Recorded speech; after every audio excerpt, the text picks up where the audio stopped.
Hi guys, inantay-antay ko nga po dumating si nanay ngayong tanghali po kasi siya darating guys. Mga bago siguro mag alas 12 kasi kasama niya nga po yung anak niya. Dito raw po muna sila makikituloy guys sa bahay. Kaya inantay-antay ko si Yayan po nandun sa kabilang kwarto. Magla-lunch na nga po kasi ang usapan namin ni nanay is before 12. Kaya inantay-antay ko guys, wala na rin po akong gagawin. Ganito talaga ang buhay natin. Pagka maaga akong gumigising guys, yan, nagagawa ko lahat ng trabaho. Pero pagka tanghali na, syempre, tanghali na tayo gigising. Halos sabay-sabay na rin kaming gumigising. Wala na akong magawa. Kaya ganun. Dapat talaga imaga akong gumigising para makapagtrabaho ng maayos. At syempre guys, makapag-reels na rin. Kasama na sa buhay natin yan yung paggawa ng content araw-araw. Yun nga lang guys, alam nyo, nahihirapan lang ako pag wala dito si nanay. Wala akong kabady, wala akong napapakisuyuan. Pagka mag-isa, ganun talaga ang buhay. Pagka mag-isa lang, lumalaban. Ano yun? Merong hugot. Meron akong hugot guys, pero hindi, joke lang yun. Wait lang guys, parang may bisita kaming dumating. Meron pala kaming bisita na dumating ngayon guys. Ayan. So, akala ko sila nanay na. Nagre-relax na ako guys. Waiting na ako kay nanay na padating ngayong before lunch. Kaya, nandito ako sa loob ng kwarto ni nanay. Ayan. Tiyanin ko nga lang po kasi baka mamaya may mga magulo. Minsan kasi guys, nandito si Yayam, nagugulo niya yung gamit ni nanay. Parating na po kasi at may kasama po siyang bisita rin anak niya guys. Makikitulog lang dito. Kaya sabi ko, magre-relax muna ako dito kasi nga maaga po akong gumising kanina para mag-asikaso. Pagising ko nga po kanina, parang nanibago ako. Una kong ginawa, binuksan ko muna. Ito yung aming mga bintana guys kasi nga feeling ko maayos, maganda na yung panahon. Medyo may araw na nga pala nang ako'y bumangon. Akala ko nga nandyan lang si nanay sa kanyang kwarto, dun sa kabilang kwarto. Bigla ko nga naisip na ako nga lang pala dito sa bahay guys na mag-asikaso. Kaya ayun, kailangan ko talagang kumilos na set aside ko na nga po muna ang aking pag-upload. Nasanay na kasi ako guys na tuwing umaga, ganun po yung ginagawa ko. Kasi naisip ko na meron akong kasama dito sa bahay at syempre kaya nakakagawa ko ng aking mga content sa morning. Kaya ngayon guys, itiis-tiis muna. Kailangan ko po talagang kumilos dahil wala pong ibang kikilos dito guys. Una ko pong ginawa dito muna habang iikot ko ito yung aking mga labahan dito sa washing machine. Buti na nga lang po guys, okay na itong washing namin, pinaayos po namin nakaraan. Talagang akala ko isusuko na siya. Halos ilang taon na nga rin po yung paninilbihan niya sa amin guys. Pero okay pa naman pala. Yan, hiniwalay ko na nga yung mga decolor sa mga puti. Saka ko pinaikot na sa washing guys at habang umiikot nga, habang naglalaba po, dumiretso na ako dito sa aking mga lutuin. Pinrepare ko po muna yung pagkain ni Yayam kasi dapat po, una ko po talagang ginagawa guys sa morning. Kahit si nanay, pagka gumigising siya is yung pagkain po ni Yayam. Kasi ito pong si Yayam, pagka bumabangon po ako sa higaan ko, talagang nararamdaman niya guys, malakas ang pakiramdam niya na wala na ako sa tabi niya. Bumabangon rin talaga yan siya at pilit na lumalabas sa kwarto kahit na mayroon pa yan siyang kasama sa loob. Kaya inuuna namin sa pagluluto yung pagkain ni Yayam kasi nga guys, kailangan pagka gumising na yan siya, mayroon yan siyang madidede or makakain, hindi pwedeng wala dahil iiyakan ako niyan. Kahit na i-open lang yung TV, dapat meron din siyang minunguya guys at pinupulot-pulot. Nasanay na nga po kami na routine namin ganun guys, araw-araw. At pagka nagawa na namin or napakain na namin siya, saka namin susunod yung pagkain namin. Pero minsan pagka mahaba-haba ang tulog ni Yayam, may pinagsasabay ko na yung pagkain namin na matatanda at ang pagkain ni Yayam. Pagka ganun guys, madalas pagka na-stay siya ng matagal sa kwarto, yun ay pag masarap ang kanyang tulog at maganda yung gising niya. Pero pagka nagisingan niya na wala na ako sa tabi niya at meron siyang katabing iba or si daddy niya guys, ang gagawin niya is hihilain niya ay buhok ni daddy niya para tayo. Ibig sabihin bumangon ka na kasi gising na siya. Kaya talagang panira talaga pagka minsan ipuyat na puyat tapos bigla kanyang gigisingin, masisira ang araw mo guys. So ang ginagawa naman ng daddy niya minsan, tatawagin kami ni nanay dito sa labas para ilabas ang bata para siya ituloy-tuloy pa rin sa pagtulog. Ganun talaga.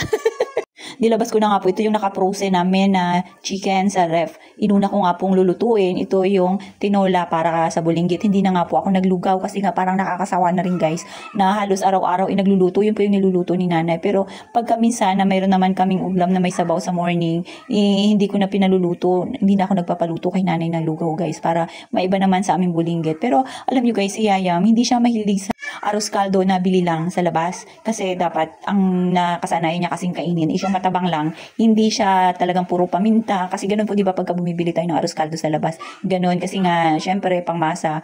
Kaya sinasarapan na nila lahat ng mga pampasarapin nandun na. Yun guys, abang sabi ko sa inyo, habang nagluluto nga po ako, naglalaba ako. Pero, sinasabayan ko rin ng pagkakape, hindi pa rin mawawala yung ating kapis life. Yan. Tingnan nyo nga, di ba? Hindi mo alam kung ano yung uunahin ko, kung maglalaba ba talaga or magluluto. Kasi guys, yung dalawa ay nandun sa loob, hindi pwede. Magre-relax lang ako dito sa labas na walang ginagawa kasi pagka once na lumabas yan sila at wala pa akong nagagawa. Naku po, talagang gahol ako sa oras at tarantang-tarantang, hindi ko alam kung ano yung aking unang gagawin kasi maglilinis pa po ako ng bahay. Buti na nga lang po, inakisama yung dalawa guys nandun pa sa loob. Talagang masarap ang tulog nila kasi nga sinabayan pa ng ulan-ulan. Umulan po pala kagabi, hindi ko napansin pero buti na nga lang kanina pagising ko. Mukhang malamig naman at masarap ang tulog ko. Kaya ayan, binawasan ko nga lang po yan yung chicken na pang tinola para sa aming almusal. Kumuha lang po ako ng 2 legs guys, o diba? Gagawin ko lang naman siyang fry dahil nga po dalawa lang kaming kakain at ang ulam ni Yayam ito nga po yung tinolang man. Pansin nyo ba na hindi mawawala ang itlog sa amin? Yan na naman guys, naglaga na naman po ako ng itlog. Naglaga lang po ako ng 3 piraso. Actually, ang iluluto ko po nga sana isa ni side up. Kaya lang, sabi nga po ng kakain, lagi na lang kaming mamantika, kaya kailangan ilaga-laga na nga lang muna. So ayan, naglaga na nga lang po ako ng 3 piraso guys. Pagkatapos ko nga pong lagayin yung itlog ni Manoy ay ano ba yun? Pagkatapos ko nga pong maglaga ng itlog, yan, magsasangag po ako ng aming kaning lamig. Tira po namin kagabi.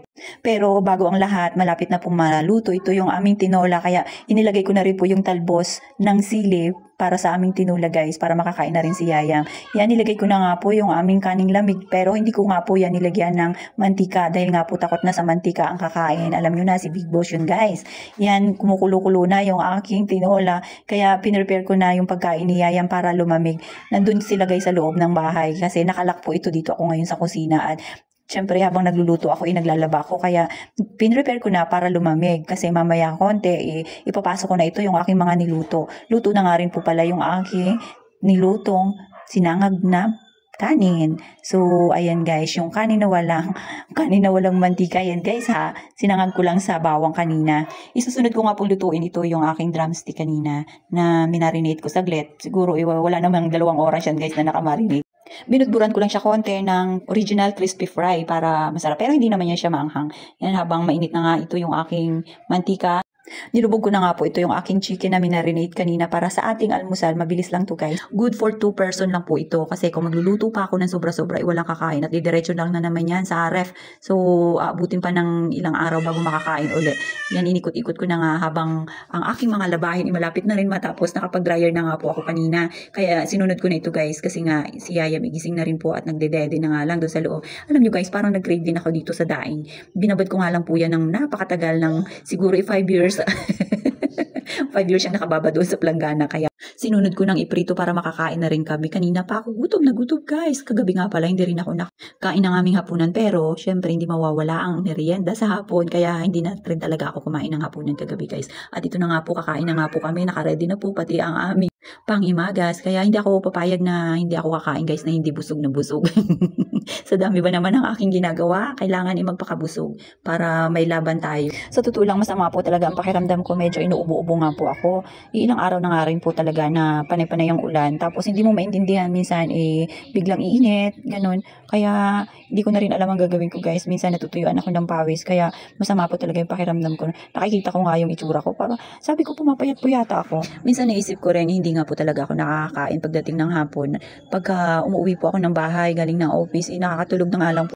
Yung tipong nagpapahinga ka lang, pahiga-higa sa kama, panood-nood, mamaya konti, tulog ka na.